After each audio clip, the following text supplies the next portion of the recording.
श्री ज्योतिबा चैत्र यात्रेचा मुख्य दिवस 1 एप्रिल रोजी असून रविवार 29 मार्च कामदा एकादशीपासून ते रविवार दिनांक 12 एप्रिलपर्यंत सलग 20 दिवस ज्योतिबा देवाचा पालखी सोहळा निघणार आहे। भाविकांना पालखी दर्शनाची पर्वणी 20 दिवस असणार आहे। श्री ज्योतिबा देवाचा पालखी सोहळा वर्षातील चैत्र, कार्तिक, पौष, माघ या 4 पौर्णिमेला होतो। चैत्र यात्रेमध्ये मात्र कामदा एकादशीपासून पालखी सोहळ्यास प्रारंभ होतो।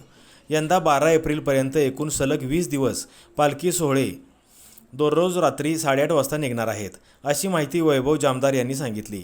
जूनच्या 7 तारखेच्या अगोदर येणाऱ्या सरता रविवारपासून ते खंडेनवमीपर्यंत श्री ज्योतिबा देवाचा पालखी सोहळा बंद असतो। खंडेनवमी दिवशी सायंकाळी 8:45ला पहिला पालखी सोहळा होतो। त्यानंतर विजयादशमीला सायंकाळी 5:30 वाजता पालखी सीमोल्लंघन करिता दक्षिण दरवाजाकडे रवाना होते। या सोहळ्यानंतर प्रत्येक रविवारी रात्री 8:30 वाजता पालखी सोहळा होत असतो। श्री ज्योतिबा देवाची पालखी 3 ते 5 फुटांची असून ती चांदीने मढवलेली आहे। पालखीस कळस असून पालखीमध्ये त्रिशूळ, डमरू, ओम रेखीवपणे काढलेला आहे। तसेच पालखीला दोन्ही बाजूस एकूण 8 चांदीच्या काड्या आहेत। पालखीला असणारी दांडी ही पूर्णतः चांदीने मढवलेली आहे। दोन्ही बाजूस सिंह व हत्ती बसवलेला आहे।